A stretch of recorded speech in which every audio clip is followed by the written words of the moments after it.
Media మిత్రులు బలైన వర్గాల సంఘాలు మా సోదరులు అర్థం చేసుకోవాలి. ఈరోజు దీన్ని తప్పుపడితే శాశ్వతంగా మీరు నష్టపోతారు.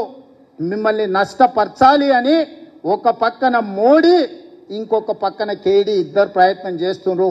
ఈ లెక్క పక్కాగా తేలితే రేపు ఢిల్లీలో రాహుల్ గాంధీ గారు ఈ లెక్క మొన్ననే పార్లమెంట్లో బడ్జెట్ సమావేశాల సందర్భంగా నరేంద్ర మోడీని రాహుల్ గాంధీ గారు నిలదీశాడు.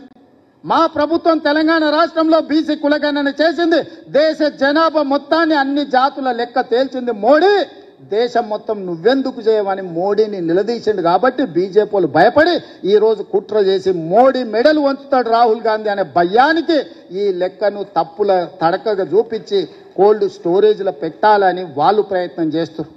ఈ లెక్క తేలితే తమ సంగతి అసలు బండారం బయటపడుతుందని చంద్రశేఖరరావు గారు దీన్ని ఇంకొక పక్కన అదే చేస్తారు. వీళ్ళిద్దరు ఒకే రకంగా ఆలోచన చేస్తారు. ఈడున్న వేదిక మీద ఉన్న మిత్రులకు కింద ఉన్న వాళ్ళకు ఒక విషయం చెప్పాలి. మోడీ గారు నేను బీసీని అంటాడు. మోడీ గారు వాస్తవంగా బీసీ కాదయా, లీగల్లీ కన్వర్టెడ్ బీసీ. నేను చాలా జాగ్రత్తగా ఈ పదం వాడుతున్నా, లీగల్లీ కన్వర్టెడ్ బీసీ. 2001 వరకు ఆయన ముఖ్యమంత్రి కానంత వరకు ఆయన కులము గుజరాత్ రాష్ట్రంలో ఉన్నత వర్గాలలో ఉండే. ఆయన ముఖ్యమంత్రి అయినాక ఆ కులాన్ని తీసుకొచ్చి బీసీలో కలుపుకున్నాడయా చట్టం చేసి. ఆయన పుట్టుకతో బీసీ కాదు, నరేంద్ర మోడీ గారు పుట్టుకతో బీసీ కాదు, పుట్టుకతో ఉన్నత కులము. కానీ 2001లో ఆయన ముఖ్యమంత్రి అయిన తర్వాత ఆయన కులాన్ని తీసుకొచ్చి బీసీ కులాలలో కలిపి మీ దాంట్లో ఇత్తేసి పొత్తుగూడిండు. ఇక మీ ఇష్టం, ఆ పైన మీ ఇష్టం. ఆయన కుర్చీలో నేను బీసీని ఉన్నా కదా మీకు అందరికి ఎందుకు అంటుండు. ఆయన సర్టిఫికెట్ ఈరోజు బీసీ ఉండొచ్చు, కానీ మనస్తత్వం మాత్రము బీసీల వ్యతిరేక మనస్తత్వం. బీసీ ప్రధానమంత్రి అయితే 2021లో జనాభా లెక్కలు ఎందుకు చేయలేదు, జనాభా లెక్కలలో బీసీ కులాల లెక్కెందుకు తేల్చలేదు. ఇవాళ 2025లో బీసీ లెక్కలు మొత్తం జనాభా లెక్కలు కడతాం అంటుండు.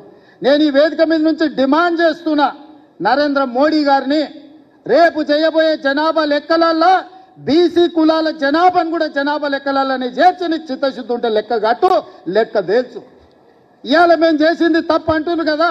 తెలంగాణ రాష్ట్రంలో కూడా కేంద్ర ప్రభుత్వం కులగణన చేసేటప్పుడు మొత్తం జనగణన చేసేటప్పుడు జనగణనలో కులగణన చెయ్యి, ఇల్లు తిరుగు లెక్కలు రాయి. ఆ లెక్క తీసుకొచ్చి ముందల పెట్టి కాంగ్రెస్ పార్టీ రాహుల్ గాంధీ గారు చేసిన లెక్క ఇది, నరేంద్ర మోడీ చేసిన లెక్క ఇది అని రెండింటిని పక్కన పెట్టి చూపించు. బలహీన వర్గాలది ఇప్పటి వరకు లెక్కనే చేయలేదు మిత్రమా. లెక్కలు ఎవరు కూడలేదు, లెక్క ఎవరు కట్టలేదు. లెక్క కట్టండి లెక్కలు తీసుకొచ్చి చూపించి ఈ లెక్క ఇట్లుంది, ఈ లెక్క తప్పు ఉంది అని అంటే ఇక మరి చదువుకున్న మా బలహీన వర్గాల మేధావులు ఆలోచన చేయాలి, ఆ జాతికి నాయకత్వం వహించే వాళ్ళు చేయాలి. మమ్మల్ని ఈరోజు తప్పు పడితే ఈ తప్పు మాకు కాదు మీకే నష్టం. ఈ లెక్కలు పక్కాగా తేల్చినాం. ఇవాళ 56.33% బలహీన వర్గాల లెక్క తేలింది ఏబిసిడి ఈ కేటగిరీ కింద. రేపు ఏడికైనా ఏ కోర్టు దగ్గరికైనా వెళ్ళి మీ రిజర్వేషన్లు పెంచుకోవాలంటే ఇది లెక్క ఉంది తెలంగాణ రాష్ట్రంలో, స్థానిక సంస్థల లెక్క తెలుసండి అని సుప్రీంకోర్టు ముందర పోయి నిలబడవచ్చు. ఇవాళ ఎంత మనం 42% ఇస్తామన్నాం, ఇవాళ జనాభా లెక్క 56.33% తేలింది. పక్కా లెక్క తీసుకెళ్లి సుప్రీంకోర్టు ముందర పెడితే కోర్టు కూడా ఈరోజు అభ్యంతరం పెట్టడానికి లేదు. ఇవాళ చట్టాన్ని సవరించాల్సిన ఒత్తిడి కేంద్ర ప్రభుత్వం మీద ఉంటుంది. అదేవిధంగా వర్గీకరణ గురించి మా పెద్దలు దామానే చెప్తాడు. చాలా ఏళ్ళ నుంచి పిల్లలు ప్రాణాలు పోయినాయి, చాలా ఏళ్ళ నుంచి వాళ్ళు జీవితంలో ఇది తప్ప ఇంకో ఆశయం లేకుండా వేలాది లక్షలాది మంది పిల్లలు కొట్లాడి దానికి శాశ్వత పరిష్కారం చూపించాలని దానికి కూడా ఉత్తమ్ కుమార్ రెడ్డి గారి నేతృత్వంలోనే మాదిగ ఉపకులాల ఎస్సీ కేటగరైజేషన్ విషయంలో కూడా నిర్ణయం తీసుకోవాలనుకున్నాడు. పెద్దలు మోత్పల్లి నరసింహులు గారు ఉన్నారు. నాకు తెలిసి పెళ్లిగాక ముందే ఆయన యూనివర్సిటీ నుంచి ఎమ్మెల్యే అయ్యాడు. నాకు తెలిసి ఆ రోజు నుంచి ఈ రోజు వరకు ఈ సమస్యను ఏదో పరిష్కారం చూపించాలని చాలా ఏళ్ళ నుంచి చేస్తుంది. ఇవాళ శాశ్వతంగా పరిష్కారం చూపించినాం. మొత్తం 15% ఎస్సీ రిజర్వేషన్లో 9.75% మాదిగ ఉపకులాలకు వస్తే 5.25% మాల ఉపకులాలకు వచ్చింది. ఇక దీన్ని కూడా ఎవరో ఒకరు తప్పు పట్టాలి, దీన్ని ఏదో రకంగా తప్పుదో పట్టించాలని కొంతమంది మిత్రులు చేస్తారు. ఇట్లాంటి దీంట్లల్లా పడకండి. ఎందుకంటే ఏ రాష్ట్రం, ఏ ముఖ్యమంత్రి, ఏ పార్టీ చేయని సాహసోపేతమైన కార్యక్రమాన్ని మన ప్రభుత్వం చేసింది. నా మంత్రివర్గ సహచరులు, నా శాసన సభ్యులు అండగా నిలబడి మంత్రివర్గంలో ఆమోదించి శాసనసభలో దాన్ని తీర్మానం చేసి రేపు చట్టాన్ని చేయబోతున్నాము. ఇంత గొప్ప లక్ష్యం ముందు చిన్న చిన్న ఆరోపణలు చేస్తే వాటి వైపు చూడకండి. ఇంత గొప్ప నిర్ణయం ఈ దేశంలోనే జరగలేదు. తెలంగాణకు తెలంగాణ రాష్ట్రం ఎంత ముఖ్యమో ఇవాళ ఈ దేశంలో ఈ రెండు సమస్యల పరిష్కారం కూడా అంతే ముఖ్యం.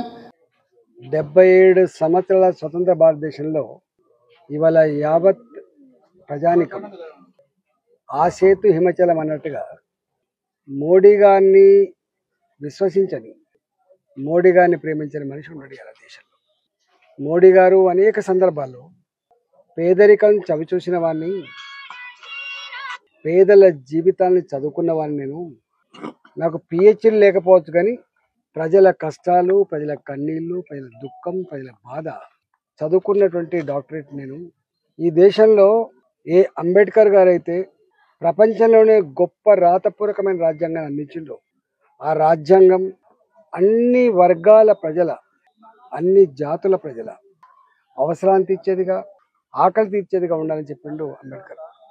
ఇవాళ ఆయన రాసిన రాతకు ఇవాళ మోడీ గారు అనుసరిస్తున్నటువంటి పద్ధతికి సరిగ్గా సరిపోతుంది. మోడీ గారు దేశ ప్రధానమంత్రిగా ఉండి వారు నిత్యం పేద ప్రజల కోసం కావచ్చు, రైతాంగం కోసం కావచ్చు, నిరుద్యోగ యువత కోసం కావచ్చు, గ్రామీణ ప్రాంతాల్లో 70 సంవత్సరాల తర్వాత కూడా కనీసం టాయిలెట్ లేకుండా రోడ్ల పక్కకు లోటలు పట్టుకొని పోయేటువంటి నీచమైన పద్ధతి కావచ్చు, ఇవాళ మహిళల ఆత్మగౌరవం పెంచాలని చెప్పి ఇంటింటి టాయిలెట్ పట్టించే పద్ధతి కావచ్చు, ఇట్లా ఆలోచించుకుంటూ ఇవాళ పేదల యొక్క జీవితాలని, పేదల యొక్క దుఃఖాన్ని ఇట్లా రూపుమాపాలని ప్రయత్నం చేసిన వ్యక్తి పైన గతంలో కేసీఆర్ గారు కూడా అధికారం రాగానే కళ్ళు రెత్తికెక్కి మోడీ ఏంది, గీడి ఏంది అని చెప్పి మాట్లాడిండ్రు. మోడీ ఏం ముఖం పెట్టుకొని తెలంగాణకు వస్తారని చెప్పి మాట్లాడిండ్రు. ఇవాళ ఒకవైపు ఢిల్లీకి పోయేమో రేవంత్ రెడ్డి గారు మా పెద్దన్న కేంద్ర ప్రభుత్వ సహకారం కావాలని చెప్పి కోరుతాడు. ఇక్కడికి వచ్చి మాత్రం ప్రగల్భాలు పలుకుతాడు. ఇవాళ మోడీ గారిని పట్టుకొని, అంత పెద్ద మనిషిని పట్టుకొని మోడీ గారు బీసీ కాదు, మోడీ గారు టెక్నికల్గా బీసీ అయిండు, అందుకని ఆయన బీసీ కాదు కాబట్టి బీసీలను ద్వేషిస్తాడు ఆయన అన్నటువంటి నీచమైన మాటలు. సరే ఏం కాలం నీకు, పోయే కాలం ఇది ఏమన్నా? గంత పెద్ద మహనీయుడు ఇవాళ ఆయన ఒక బీసీలకో, ఒక ఎస్సీలకో, ఒక ఎస్టీలకో, ఒక ఓసీలకు సంబంధించిన వ్యక్తి కాదు. భారత జాతి ఆత్మగౌరవాన్ని ప్రపంచ చిత్రపటం మీద ఆవిష్కరిస్తున్నటువంటి మహనీయుడు మోడీ గారు. నిన్ననే చూసినాం, ఇవాళ అమెరికాలో అమెరికన్ ప్రెసిడెంట్ తానే స్వయంగా కుర్చీ లాగి కూర్చోబెట్టి సంతకం పెట్టిన తర్వాత మళ్ళీ కుర్చీ చేసిన గౌరవం ఇలా దక్కించుకున్న దేశం మన దేశం. ప్రపంచ దేశాలలో భారతదేశం అంటే ఒక గౌరవాన్ని పెంచిన నాయకుడు. భారత గడ్డ బిడ్డ, భారత జాతి బిడ్డ అమెరికాలో ఉన్న, లండన్లో ఉన్న, దుబాయ్లో ఉన్న, ఇవాళ జర్మనీలో ఉన్న ఆమె ఇండియన్ అని చెప్పి గల్లెగరేసి చెప్పుకున్నటువంటి స్థాయికి తెచ్చిన మోడీ గారిని పట్టుకొని ఇవాళ మీరు కూట్ల రాయి తేలినోడు ఏట రాయి తీసినట్టుగా గిక్కడ నువ్వు పాలించే సత్తా లేక, గిక్కడ ప్రజలకిచ్చిన వాగ్దానాలను పరిష్కరించే దమ్ము లేదు. కానీ ఇవాళ గాయన గురించి ఉట్టికి ఎగరలేనమ్మా ఆకాశానికి ఎగిరినట్టుగా నువ్వు మోడీ గారి మీద మాట్లాడితే సూర్యుని మీద ఉమ్మేసినట్టు అవుతుంది బాబు. సూర్యుని మీద ఉమ్మేస్తే ఏమవుతుందో మీకు తెలుసు. ఇవాళ అందుకనే అలాంటి జాతికి వెళ్తునిచ్చే, దేశ ప్రజల ఆత్మగౌరవం పెంచే, భారత ప్రజల సమస్యలు పరిష్కరించే, ఇలా స్వార్థం లేకుండా దేశ ప్రజలే 140 కోట్ల మంది ప్రజలే నా కుటుంబ సభ్యులని చెప్పి భావించి దేశం కోసం అంకితమైనటువంటి మోడీ గారి గురించి ఇవాళ ఇట్లాంటి చిల్లర మాటలు, ఇలాంటి చిన్న కురుస మాటలు మాట్లాడి గతంలో వాళ్ళకి ఏం ప్రజలు ఎట్లా తిరస్కరించారో అలాంటి పరిస్థితి తెచ్చుకోవద్దని చెప్పి కోరుతా ఉన్నాం. ఇప్పటికైనా పెద్దలను గౌరవించడం నేర్చుకోండి.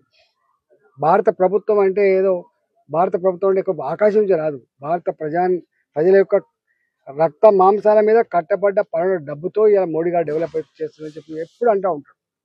నేను చేస్తున్నా అని చెప్పి మోడీ గారు ఎప్పుడు అన్నారు? ప్రభుత్వం చేస్తున్నా అని చెప్తాడు.